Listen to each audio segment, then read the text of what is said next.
계속 대기하고 있었거든요. 역시나 금리를 0.25% 내렸어요. 그래서 그 이야기가 이제 메인 타이틀이 되겠습니다. 그래서 어찌 되냐 이런 이야기인 거죠.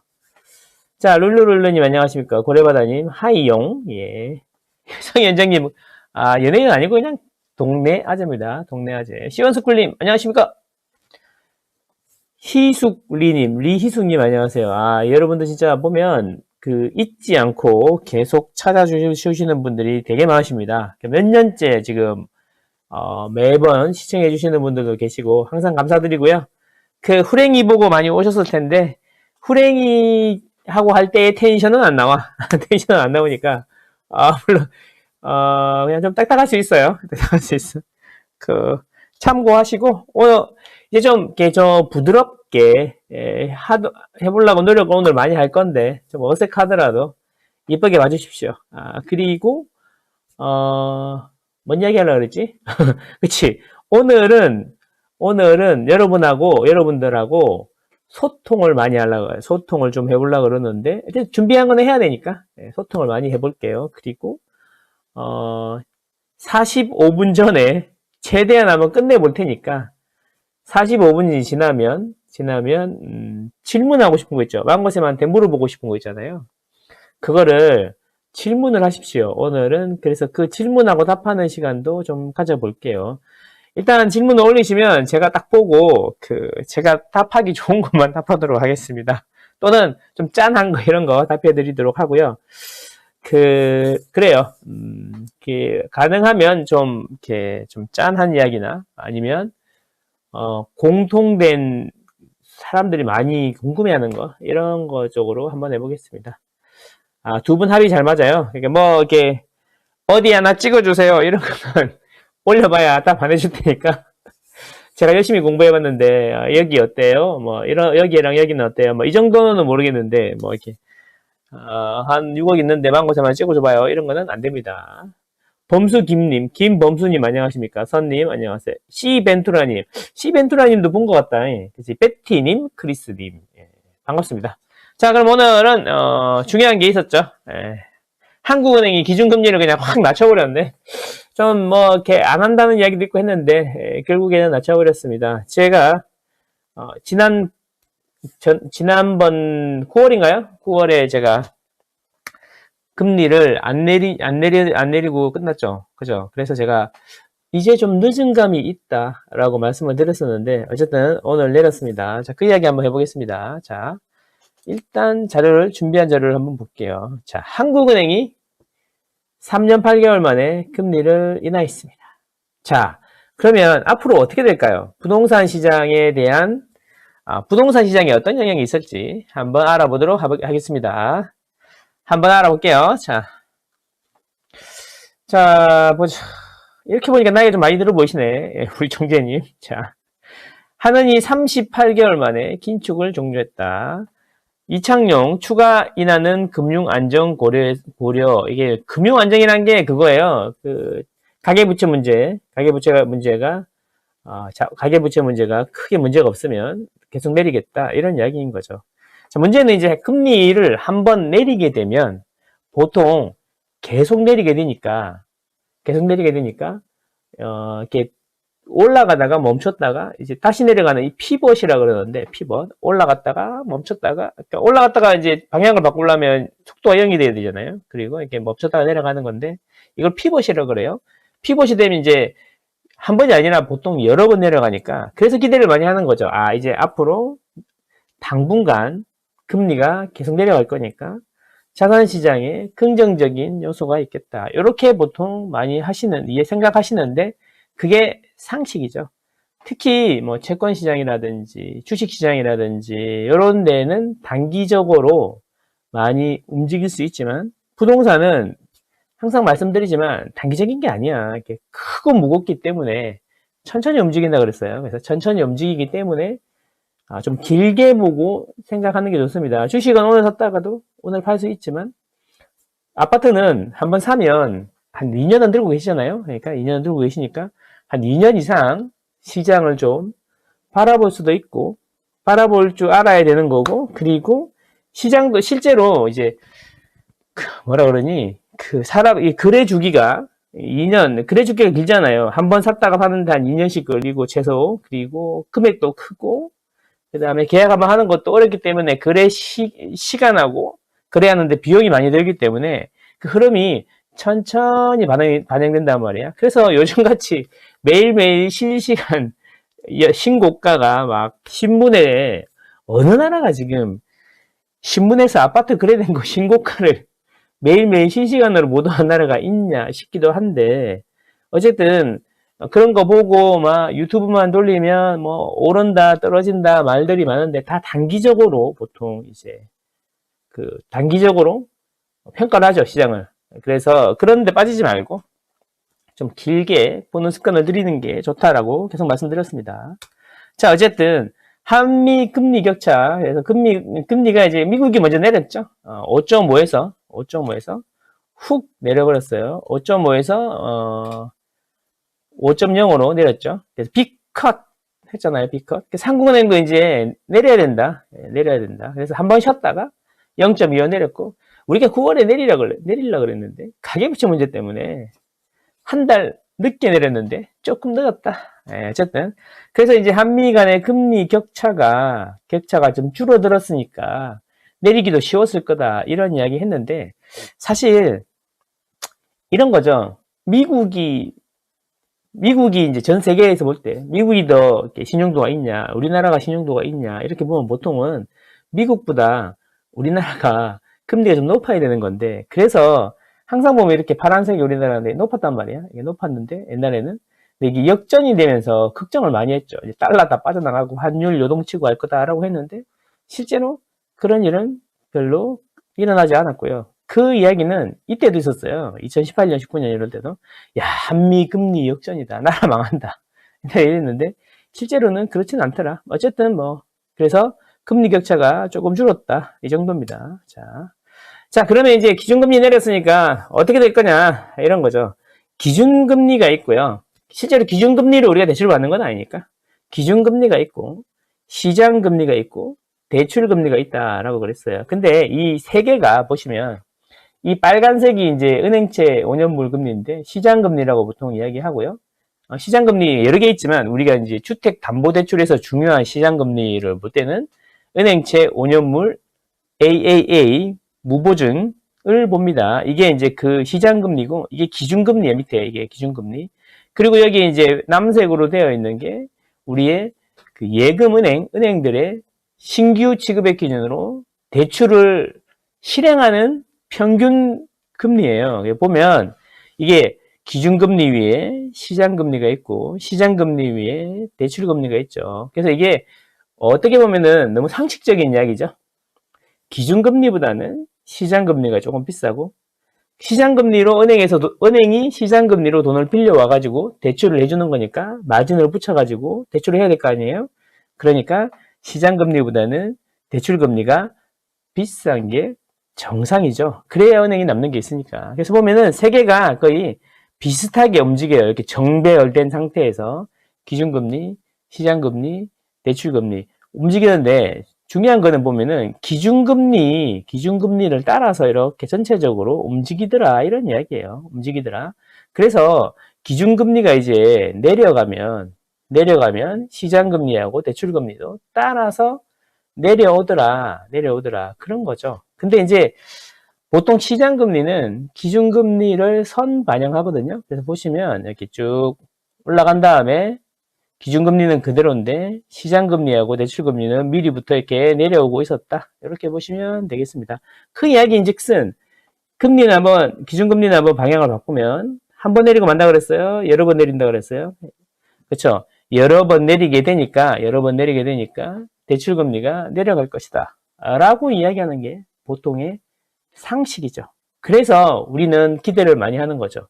단기적으로 한두 달 이렇게 기준금리가 내려가도 대출금리가 안 내려갈 수 있지만 장기적으로는 그게 안 되기 때문에 기준금리가 피벗으로 돌아섰다는 이야기는 우리 보통 이제 2년 이상 보니까 집 사면 길게 보면은 금리가 계속 내려가면서 대출금리도 계속 내려가게 될 거다. 그래서 우리가 좋아하는 것이 야 기준금리 내려갔다. 아파트 떡상이다. 이건 아니다라는 거지. 코인도 아니고 주식도 아니고. 이렇게 좀 이렇게 해도 되죠? 예, 좀 이렇게 좀 텐션 좀 올리려고 했는데 잘 안 되네. 와, 떡상이다 막 이렇게 하지 않는다라는 거죠. 이 정도. 이제 금리가 점점 내려가겠구나. 그러면 금리 내려가는데 비례해 가지고 아파트 가격이 올라갈 가능성이 매우 높아졌구나. 이렇게 생각하는 거죠. 아시겠죠? 그렇게 봐야 된다. 그래서 기준금리가 내려가도 한두 달 집값이 힘들 수도 있다. 근데 이게 올해는 못 갈 거다. 이런 이야기입니다. 계속 말씀드렸었습니다. 자, 그러면 집값은 어떻게 돼요? 금리가 이렇게 내려가면 집값은 올라가는 게 상식이죠. 상식. 하지만 단기적으로는 안 그럴 수도 있다. 자, 그래서 그러면 앞으로 집은 어떻게 될까요? 이 이야기는 앞으로 기준금리가 어떻게 될까요? 이런 이야기가 똑같죠. 그래서 시나리오를 생각을 해봐요. 시나리오. 1번. 빠른 기준금리의 인하. 기준금리가 빠르게 내려가게 되면 어떻게 될까? 자, 그러면 이런 경우죠. 기준금리가 슉 빠르게 내려가는 거예요. 빠르게 내려. 그러면 집값이 반대로, 여러분들 반대로 몇 달 지나면 떡상을 하겠죠. 빠르게 내려가니까 빠르게 올라가겠죠. 근데, 그렇죠. 그리고 2번은 뭐냐면, 느린 기준금리의 인하. 예를 들면, 요런 거죠. 천천히. 이게 짧아 보이지만, 이게 몇 년입니다. 몇 년. 2014년부터 2017년까지 4, 5, 6, 7, 4년 동안 이렇게 천천히 내려간다는 거죠. 생각해보세요. 4, 5, 6, 7. 집값도 천천히 올라갔죠. 그래서 빠르게 내리면 빠르게 오르고, 천천히 내리면 천천히 오른다. 그러면 여러분들은 1번일까요? 2번일까요? 여러분은 어떻게 생각하십니까? 제가 보기에는 2번인 것 같다라는 거죠. 2번. 경제 위기가 오지 않는 이상 금리를 빠르게 올리거나 빠르게 내리는 게 쉽지 않잖아요. 그렇죠? 그래서 제가 보기에는 2번일 가능성이 높다. 그래서 제가 올해 들어서 계속 말씀드렸던 부분이 뭐냐면 제가 상승론자는 맞지. 상승하는 게 맞지. 그런데 급등은 없을 거라고 계속 말씀드렸던 겁니다. 급등은 없을 거다라고 계속 말씀드렸고 모르는 사이에 점점 가랑비에 옷 젖듯이 1년 지나고 나오면은 매도 올라와 있고 또 1년 지나고 나면 매도 올라와 있고 이런 식으로 될 거니까 천천히 기다릴 줄 아는 지혜가 필요하다. 그런 말씀 드렸던 거고요. 그렇게 해야 된다라는 겁니다. 그리고 예전처럼 다주택자라서 이것저것 막 사가지고 막 갭으로 막 하나, 두 개, 막 하나가 두 개가 되고 두 개가 네 개가 되고 네 개가 여섯 개가 되는 오병이어의 기적 같은 거는 안 일어나고 그렇게 하기도 쉽지 않을 거다. 이런 이야기죠. 그러니까 그래서 똘똘한 하나를 사야 되고 내 집 마련을 좋은 데다가 최대한 좋은 데다가 집을 사야 되는데 그걸 망고 쓰면 나만의 강남이다. 이렇게 말씀드렸던 겁니다. 그렇게 저는 지속적으로 말씀을 드렸고 그렇습니다. 하나씩 착착착 순서대로 맞아 들어가지 않습니까? 제가 오른다 그러면 떡상이다 막 이렇게 생각하시는데 제가 슈퍼사이클의 초입이다 이렇게 이야기 드리면 떡상하나 보다. 슈퍼사이클이니까 슈퍼잖아 슈퍼. 그게 아니라 이제 큰 사이클에 초입에 들어왔다. 이렇게 보시는 게 맞습니다. 제가 한 번도 급등 이야기한 적은 없습니다. 자, 그래서 이게 대출 규제라는 게 이제 그런데 지금 대출 규제가 있지 않냐. 아무리 사람들이 집을 살려고 해도 대출을 받아서 집을 많이 사게 되는데 대출 규제를 하면 집값이 안 오른다. 이런 이야기인 거잖아요. 그래서 규제를 봐야 된다.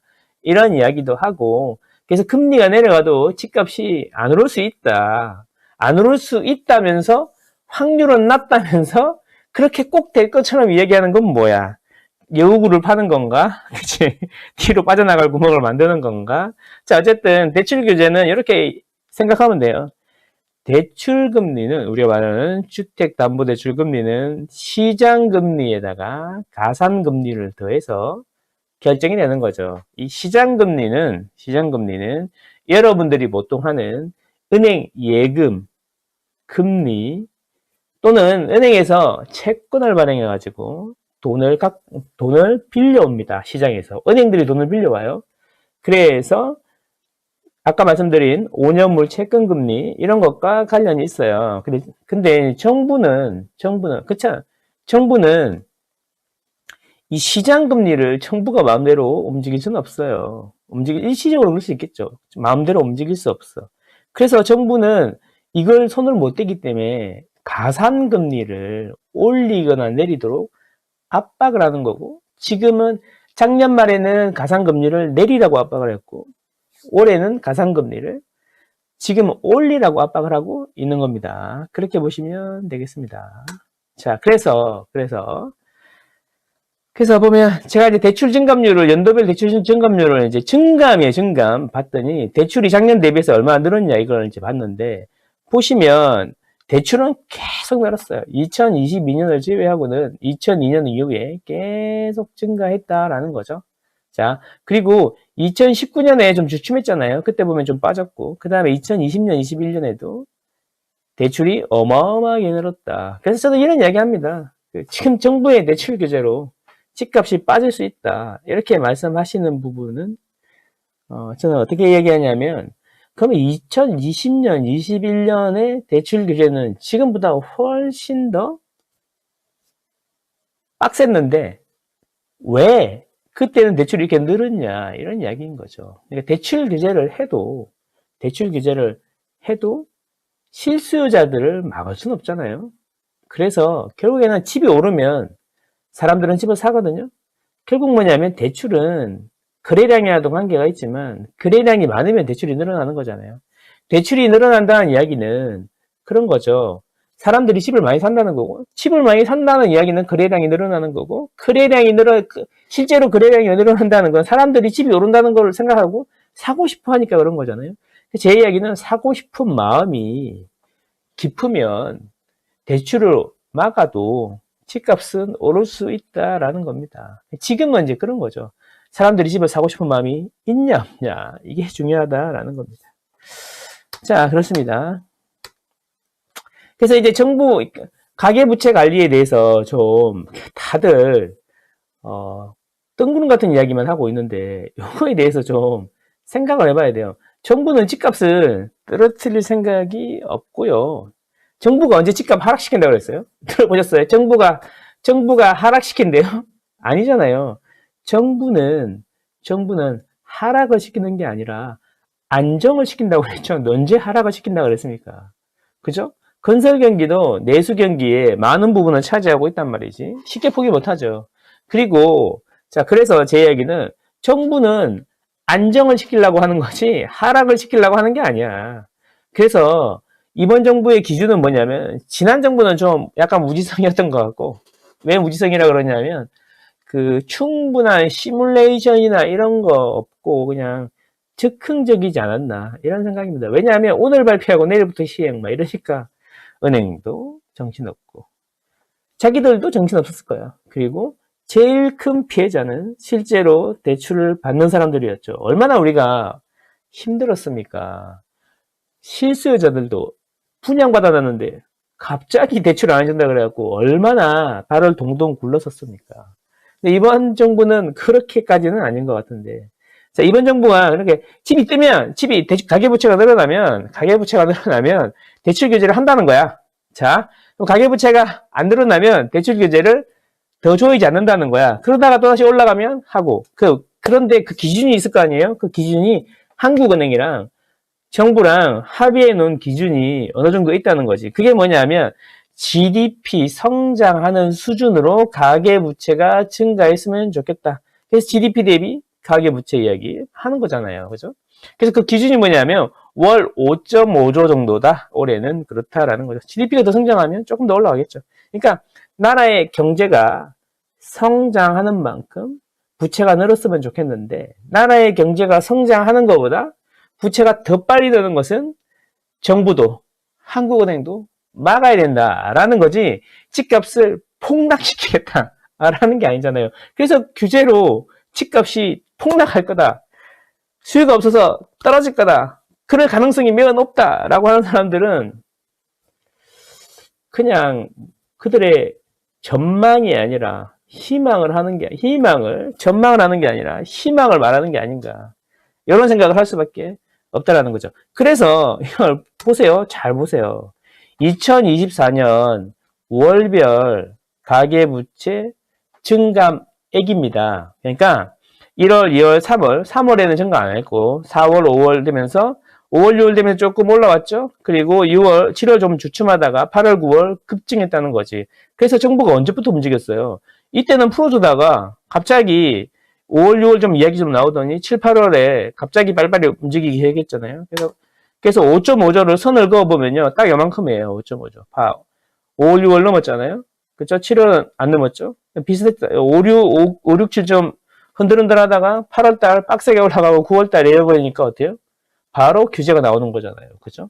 그래서 이게 중요한 겁니다. 5.5조를 넘었냐? 안 넘었냐? 만약에 그렇다면 10월, 11월, 12월 한번 예상을 해볼까요? 10월, 11월, 12월 가계부채가 5.5조를 넘을까요? 안 넘을까요? 이 기준, 베이스라인 이걸 생각해 봐야 된다. 이 빨간 선을 넘지 않으면 정부도 딱히 한국은행도 딱히 가계부채 증가에 대해서 신경을 안 쓴다라는 거고, 그래야지 금융이 안정된 걸로 보고 추가적인 금리 인하를 할 수 있다라는 메시지로 저는 이해를 했습니다. 물론 제가 뭐 경제 전문가는 아니지만 저는 가계부채 쪽이나 부동산 쪽으로는 이렇게 이해했습니다.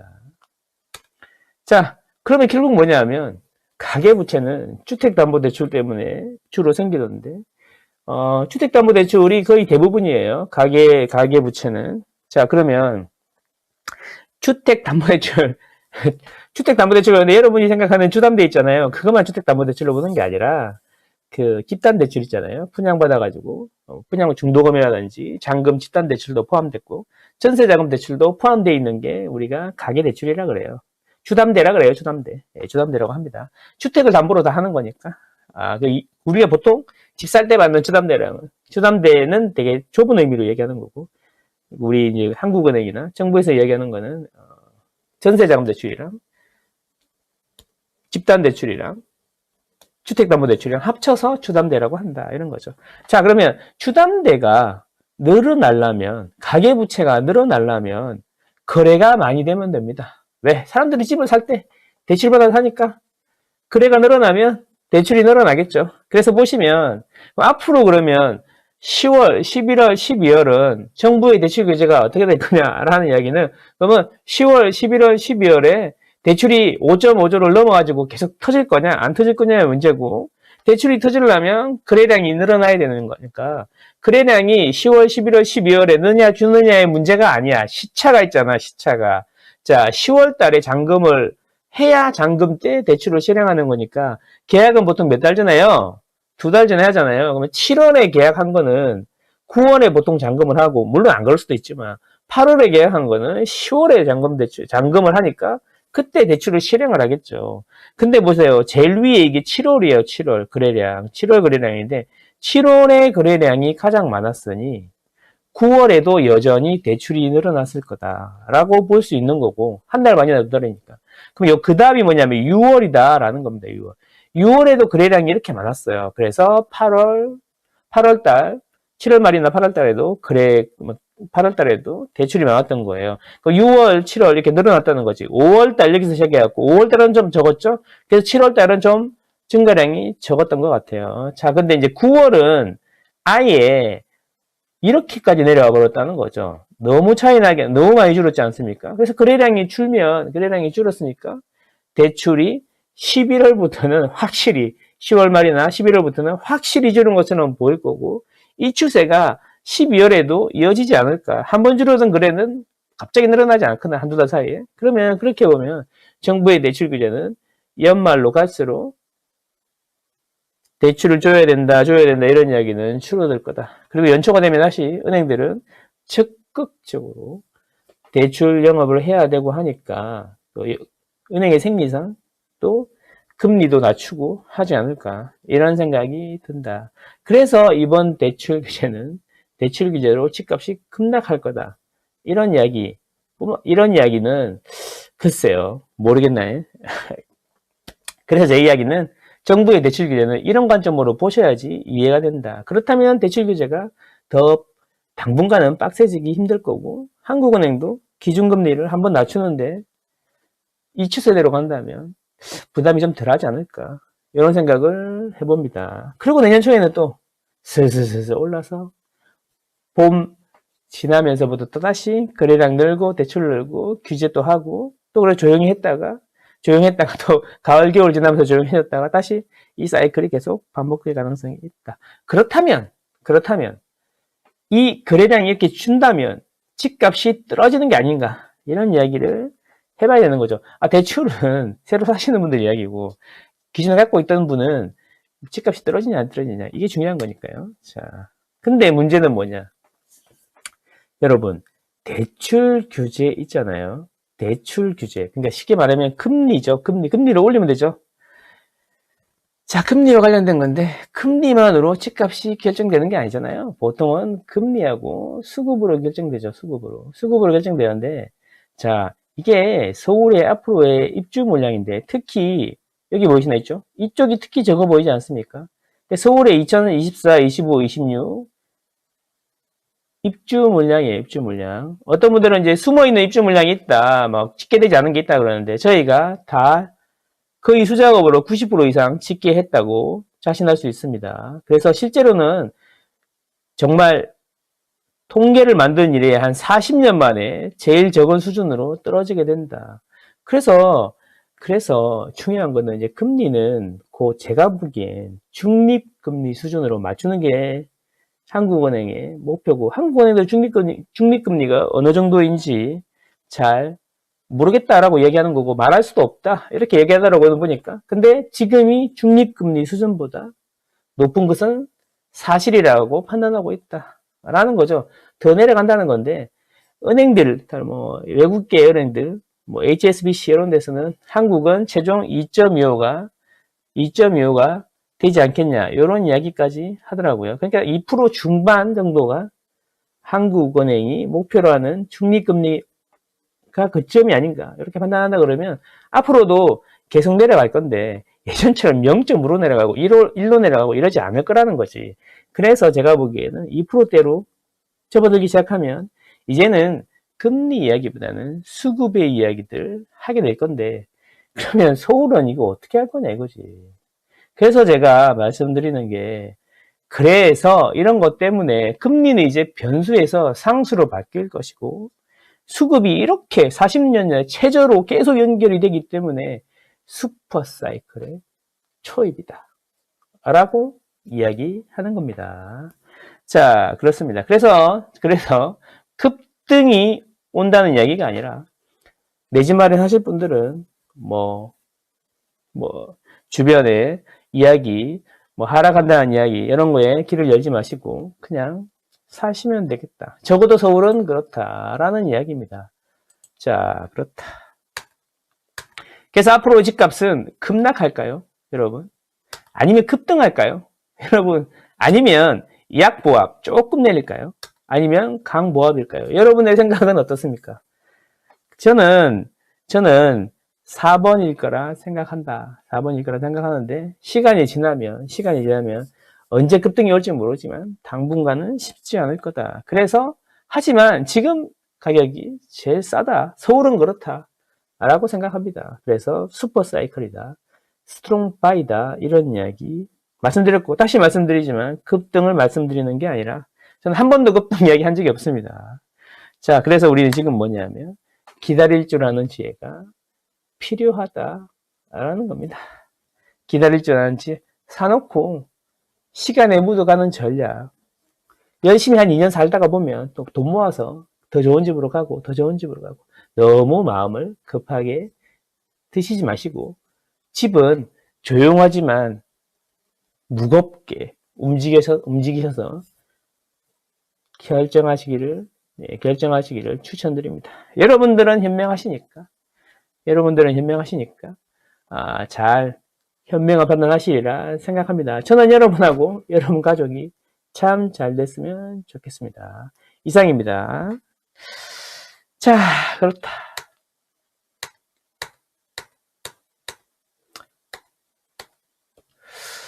자, 자료 또 어디 갔냐? 좀 도움이 되셨습니까, 여러분? 도움이 되셨습니까? 보자. 아이고, 뭐, 이게 많이 올리셨네. 자, 폭락이들이 뭐랬니? 올해 초만 해도 금리 때문에 50% 폭락, 40% 폭락. 아예 망한다. 그렇죠. 그랬었었죠. 안그쌤, 신대 갱신했는데 가상금리가 올랐습니다. 이런, 어이구, 라일라님, 오랜만이네요. 어떻게, 어쩌면 좋아. 그렇군요. 열심히 아끼고 모아서 좋은 데로 가야죠. 네. 일본이 41형님이 기존에 받았던 사업자 대출이랑 신용 대출은 주담대보다 좀 더 빨리 인하 영향을 받을까요? 사업자 대출이랑 주담대, 신용 대출. 글쎄요, 그게 6개월마다니까 이 정점은 찍었고 이미 내려가고 있지 않나 이렇게 생각하는데, 그걸 사업자 대출을 계속 올리지는 못할 것 같아요, 그죠? 정부. 근데 이제 모르겠어요. 은행들이 가상금리를 뭐 꼭 주담대만 뭐 이렇게 자기들이 추담대만 이제 뭐 올리지는 않을 것 같다는 느낌도 있고. 근데 결국에는 방향은 정해져 있지 않나. 이렇게 생각합니다. 자, 흑수저. 흑수저 전문가랑 백수저 전문가 이게 뭔등이야. 흑백요리사 그 말씀하시나 보다. 그러시군요. 알겠습니다. 퀀텀 점프님, 현재 부동산 시장이 2009년과 유사하다는 의견을 갖고 계신 부동산 전문가분들도 계신 것 같아요. 이에 대한 망고쌤의 의견이 궁금합니다. 저도 되게 궁금한데요. 이 이야기는 끝날 때쯤 한번 해보겠습니다. 자, 광명 이야기 한번 해보겠습니다. 요즘에 이제 하나씩 이제 지역 분석 이야기를 하나씩 해드리는데 너무 이제 이론적이고 망고쌤이야 뭐 뻔하잖아요. 뭐 오른다는 얘기잖아요. 뭐 이런 분들도 계시긴 한데. 자, 어쨌든 그래서 여러분들이 궁금해하시는 지역을 하나둘씩 매주 하나둘씩 하다 보면 52주 동안 52개 이곳을 할 수 있지 않을까 이런 생각으로 한번 해보겠습니다. 서울이 25개구잖아요. 서울이 25개구고 그 주변에 붙어있는 경기도도 서울권 경기도도 많기 때문에 1년 내내 하다 보면 뭐 매주 하지는 못하겠지만 1년 내내 하다가 보면 그 서울이랑 주변 지역을 대부분 다 할 수 있지 않을까. 그러면 다음에는 부산, 또 울산 이런 지방 이야기를 또 내년 어느 쯤에 또 할 수 있지 않을까 이런 생각을 하면서 오늘은 광명 하는데 지금 제가 이제 지난주에는 구성남을 했고 그 다음에 13억에서 최고 기준으로 15억 사이 동네 위주로 한번 해보려고 노력하고 있습니다. 예. 자, 광명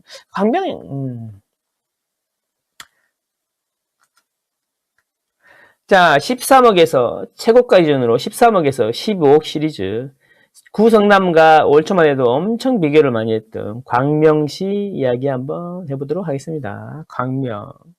광명 02 지역번호를 쓰는 곳이죠. 02 지역번호를 쓰는 곳. 자, 서울과 너무 가깝지만 또 서울이 아닌 이곳 한번 보겠습니다. 자, 제일 먼저 대략적인 위치가 중요한데 우리가 먹고 살아야 되니까 일자리가 가까워야죠. 그죠? 일자리가 가까워야 됩니다. 광명은 위치가 잘 아시겠지만 서울의 서쪽 끝에 붙어 있죠. 네, 서쪽 끝. 광명은 여기 있고요. 여기 있고 그 다음에 바로 앞에 가디구디가 있죠. 그 다음에 여의도도 가깝고 그 다음에 시청 강남 판교는 멀고 마곡은 가까이 있는데 의외로 또 시간이 많이 걸립니다. 자, 요런 위치에 있다라는 거. 구성남은 여기죠. 요쪽. 구성남은 요쪽.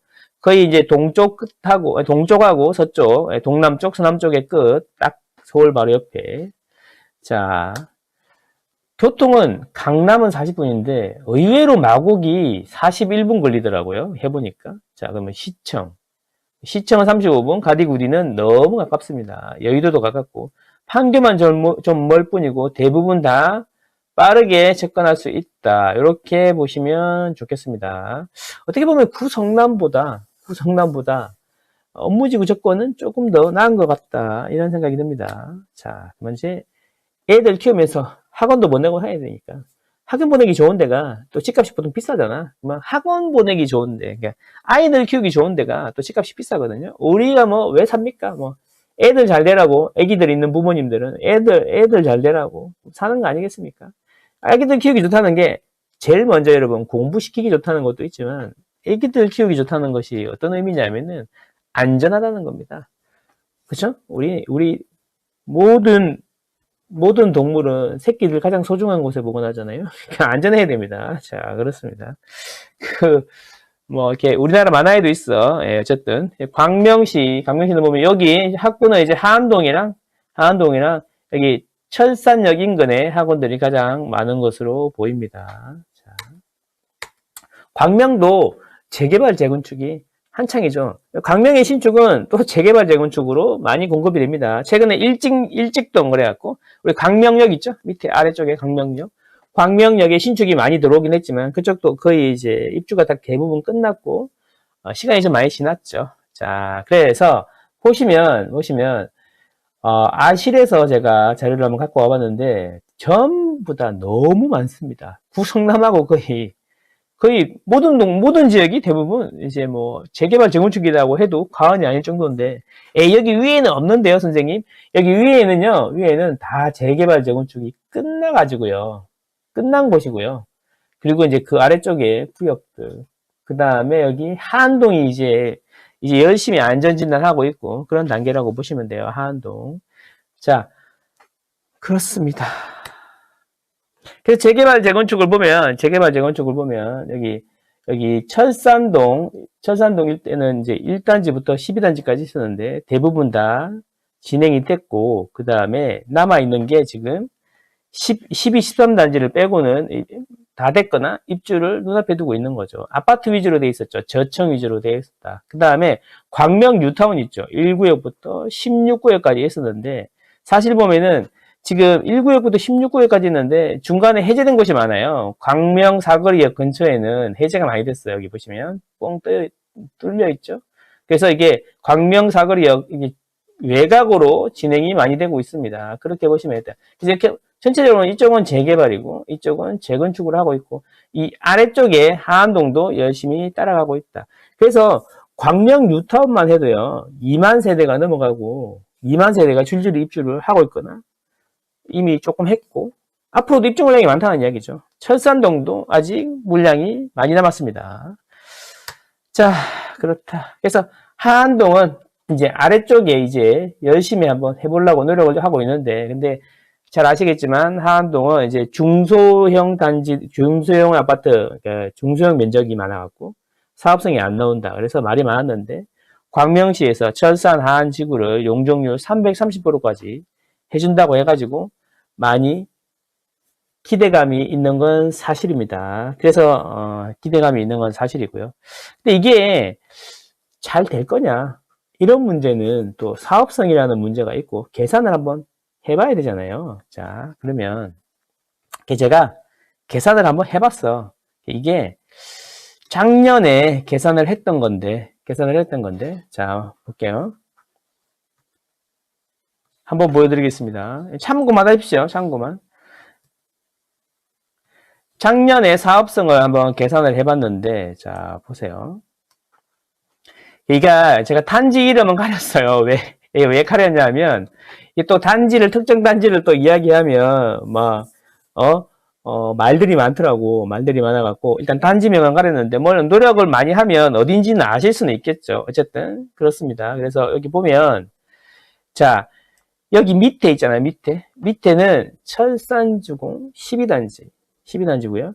여기 위에는 하안주공의 모 단지를 갖고 왔습니다. 자, 막 갖고 와갖고 하안동 같은 경우에는 평균 대지 지분이 14평 정도 되고, 이 단지는 철산주공 12단지 같은 경우는 16평 정도 되니까 아무래도 대지 지분이 큰 데를 갖고 왔어요. 하안동도. 원래 이거보다 평균 대지 지분이 이거보다 훨씬 더 작은 단지들이 많아요.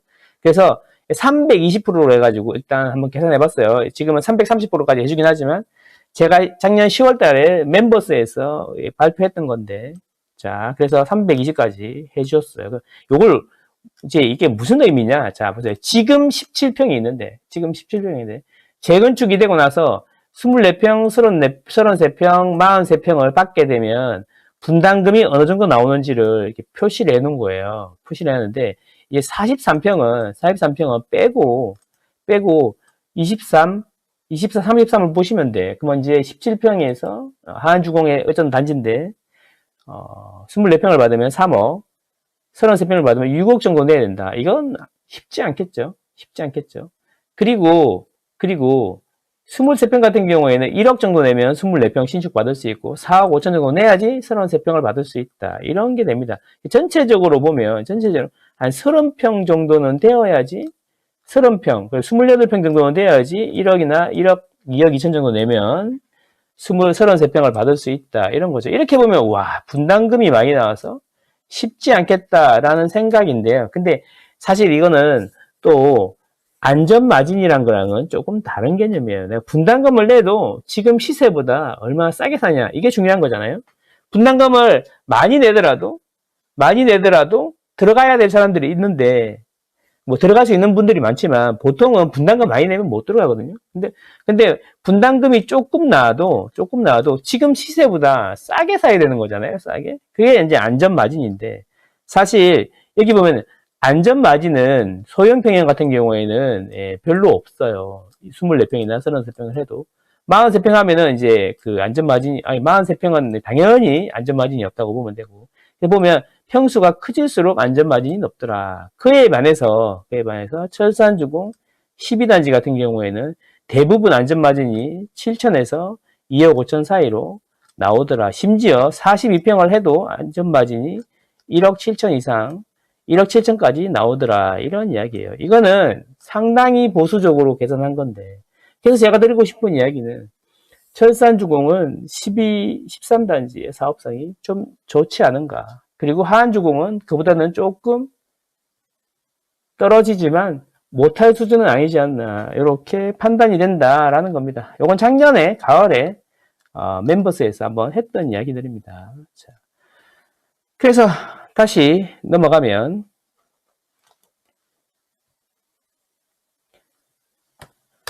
광명은 신축들이 많고 그 다음에 재개발 재건축들이 열심히 진행 중이다. 이런 이야기입니다. 자, 그래서 이제 광명 어디 아파트가 비싸냐? 관심 가져야 될 신축들은 어디 있냐? 이런 거 한번 봐야 되겠죠.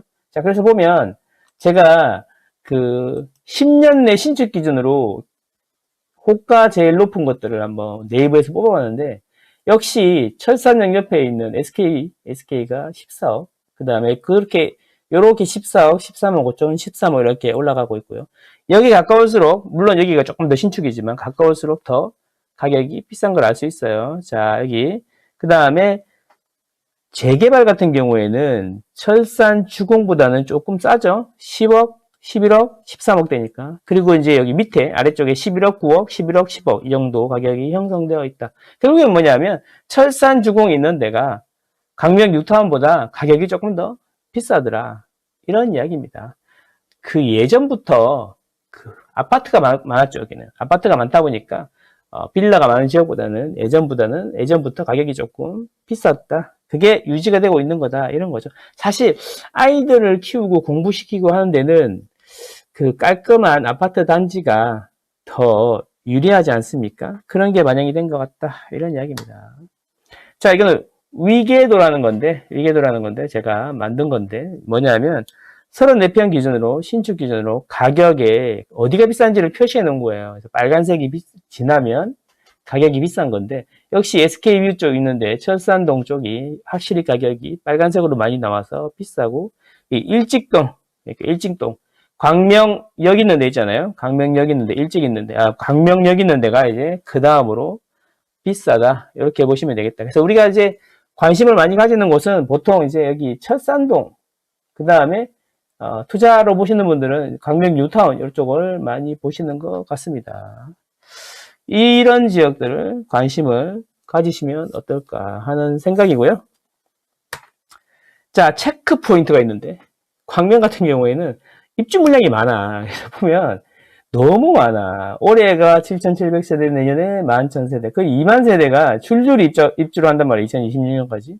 그래서 이 파고를 어떻게 넘을 수 있을지가 핵심 포인트가 되겠다. 그래서 장기적으로 거주하신다면 모르겠지만 단기적으로, 그러니까 2년 정도 살다가 오르면 팔고 이사 가야지라고 생각하시는 분들은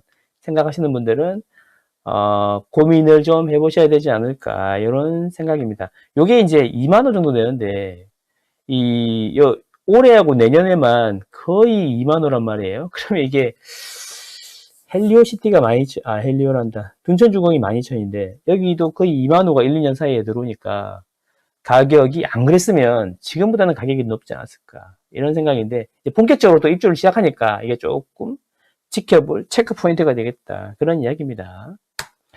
자, 이상입니다. 이렇게 해서 광명 이야기 끝냈는데 여러 광명에 관심 많으신 분들 참고가 되셨으면 합니다. 감사합니다.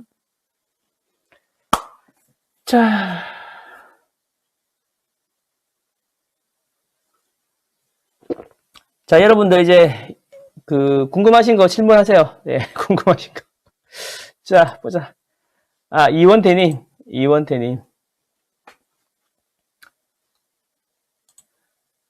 이원태님 한번 볼까요? 자, 성남 주민인데 아이들을 인천 청라의 6단지의 위쪽 학교를 다니고 있습니다. 이번에 청라의 전세를 연장할지 매매할지 고민이에요. 최소 5에서 7년 정도는 안사람과 아이들이 있을 예정입니다. 이쪽 지역 아파트를 구매해도 될지 조언 좀 해주세요. 청라가 좋죠.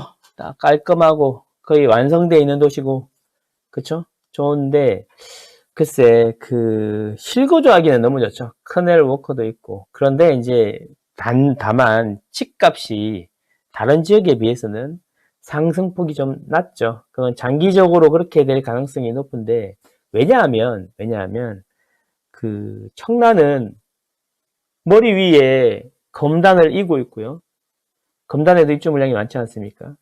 그리고 많이 정리가 됐긴 했지만 서울 쪽으로 가다 보면은 가정지구라든지 루원시티라든지 이쪽에도 입주 물량들이 되게 많았죠. 그러니까 오를만 하면 또 입주하고 오를만 하면 입주하고 이런 게 좀 많다는 거지. 그래서 살기는 너무 좋은데 장기적인 관점에서 집값이라 그러면 그냥 예를 들면 투자 관점에서 보면은 청라보다 좋은 곳이 더 많지 않을까. 5년을 7년 정도 놓고 길게 보면 그렇지 않을까. 이런 생각입니다. 제가 가끔씩 말씀드리지만 일산하고 분당하고 원래 같은 가격이었다. 근데 그 차이가 30년 동안 2.6배까지 벌어진 이유를 한번 생각해 봐야 된다. 이게 망고쌤의 부동산 지리학인데 그렇습니다. 백현수님, 10월 강의에서 분담금 계산도 알려주시나요? 예, 대략적인 거 저희가 할 수 있게 알려드립니다. 근데 이제 디테일하게 하는 거는 조금 되게 좀 난이도가 좀 있어. 그거는 난이도가 좀 있으니까 대략적으로 할 수 있는 거 제가 알려드립니다. 역세권 대형 주복의 미래는 재건축 리모델링 불가로 미래가 어두우니 빨리 갈아타야 할까요? 쌤의 의견이 궁금합니다. 고양이 루카님, 그러니까 그게 이제 문제는 그게 지역이 되게 중요해요. 어디 지역인지가 중요하죠. 어디 지역인지가 중요하다.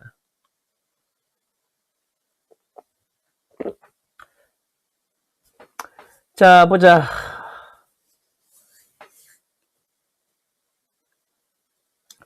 너무 많은데?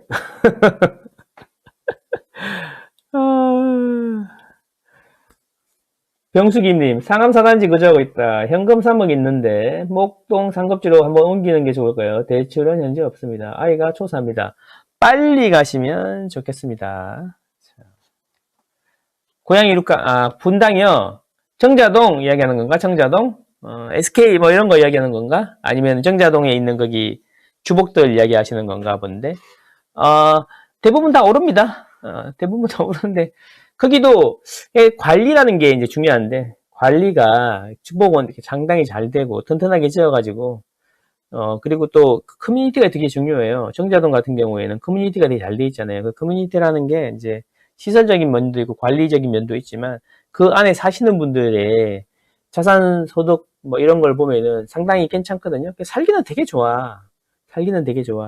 그런데 아까 말씀하신 대로 장기적으로 이게 리모델링이 될 거냐 안 될 거냐 이런 이야기인데 저는 그 주변에 신축들이 많이 생기고 그러면 그 신축의 상승률보다는 조금 떨어지긴 할 겁니다. 근데 뭐 이게 안 되겠다.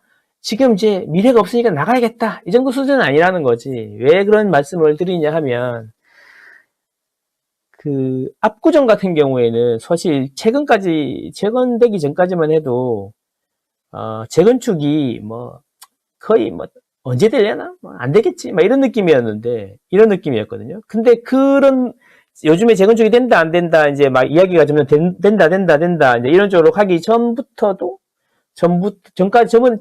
보면은, 그 전까지 재건축 뭐, 안 하겠지? 안 되겠지? 이런 생각할 때도 집은 계속 많이 올랐거든요. 그런 거 생각해 봐야 돼. 오래되더라도 관리 잘 되고 커뮤니티가 잘 유지되면, 사람들이 안 빠져나가고 잘 유지가 되면, 가격이 잘 방어가 되더라고요. 급하게 이렇게, 야, 이거 망했다, 빠져나가야겠다. 이런 건 아니다라는 거죠. 1대1 상담은 어디로 하나요? 1대1 상담은 저는 안 하고요. 저는 유료 상담은 안 합니다. 죄송합니다. 다만 강의 오시면 제가 메일 보내시거나 자기 양식 맞춰서 오시면 무료로, 저 돈 받고는 안 하니까 무료로는 알려드립니다. 올파프 입주해야 할까요? 뭐 그건 뭐 선택이죠. 선택. 갖고 계신 분인지 아니면은 뭐 갖고 계신 건지, 일반 분양을 받은 건지, 조합원 분양을 받은 건지에 따라 다르겠지만, 일반 분양은 의무가 있으니까 언젠가 들어가야 될 거고, 그냥 신축에 살고 싶으면, 조합원이면 뭐 들어가서 사시는 것도 괜찮다. 아니면 전세 놓고 다른 데 사시든가, 뭐 하나 더 사시든가, 이렇게 하시면 되지 않을까요? 자, 그렇습니다. 보자. 망고생께서는 이문 유경 뉴타운과 장인 뉴타운 중 어디를 더 좋게 보시나요? 둘이 거의 비슷하게 움직일 것 같긴 한데 망고쌤의 고견이 궁금합니다.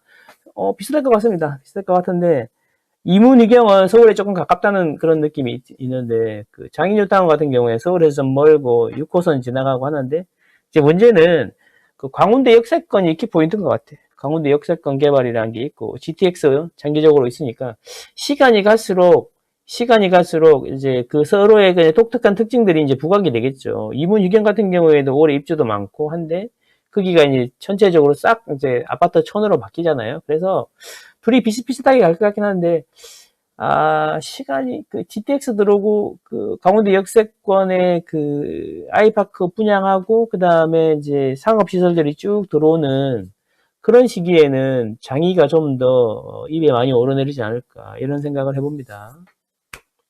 여기까지 할까요?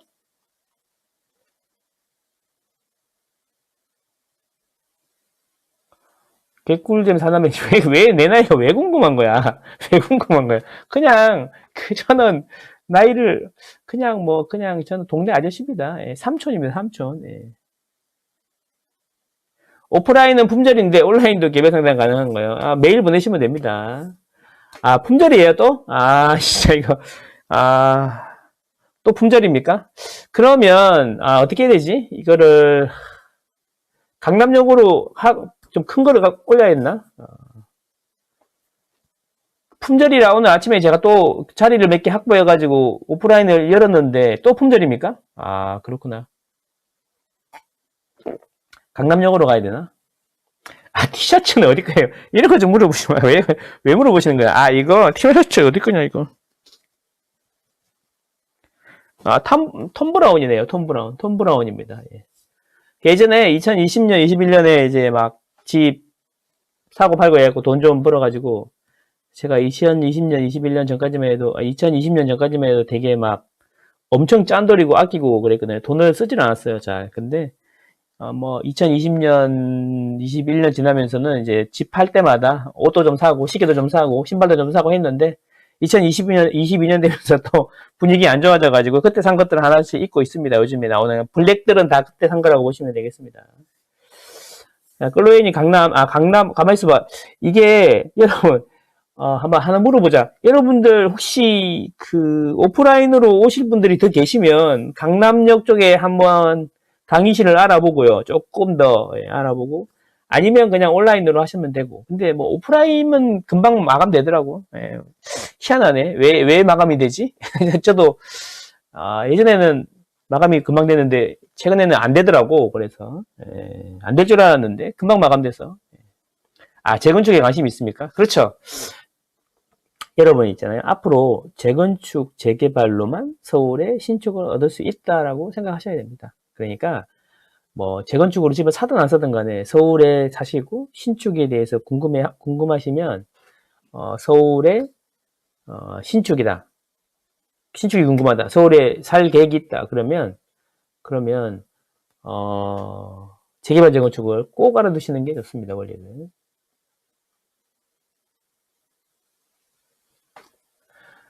보자.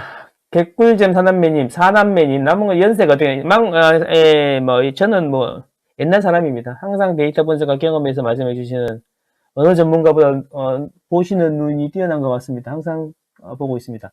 아, 좋은 말씀 감사드립니다. 뭐, 그냥 열심히 제가 재밌어서 하는 겁니다. 자녀가 4명이다 보니 열심히 살려고 투자하고, 본업도 열심히 합니다. 아이고, 예.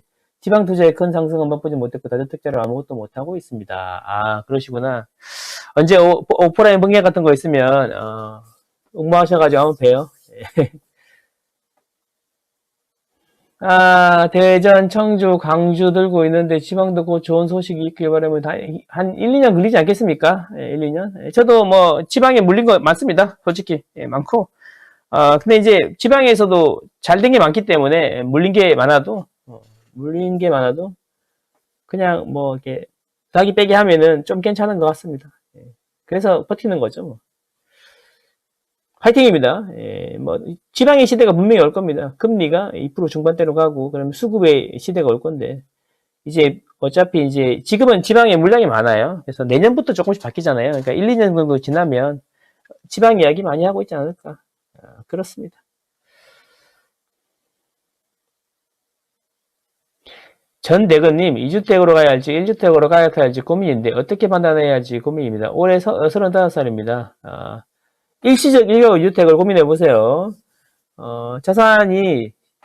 그러니까 아파트가 물가 상승률 이상의 상승률을 보일 거라고 생각하면 하나보다는 두 개가 낫겠죠. 근데 이제 두 개보다 세 개로 넘어가면 이제 복잡해지니까 일시적 1가구 주택, 비과세 이런 거를 고민을 해보시면 전대근님 공부 한번 해보십시오.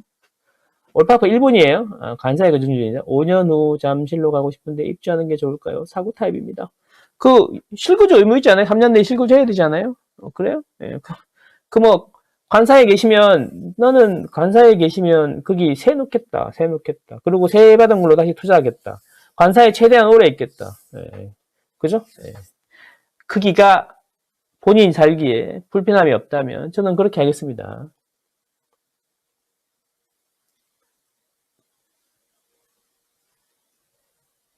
재건축 강의에서 9월 26일에 발표된 916-2030 서울시 정비 기본 계획을 포함한 활성화 대책.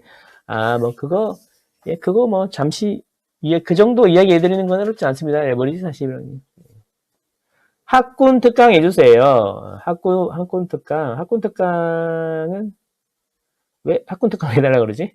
아파트 관련된 거 말씀하시나? 예, 그거는 정규 강의 들으시면 엄청 많이 이야기합니다. 근데 공부가 어떻고 입시 이런 거 관련돼서는 우리 톡방에서 이야기는 많은데 저는 그런 거는 잘 모릅니다.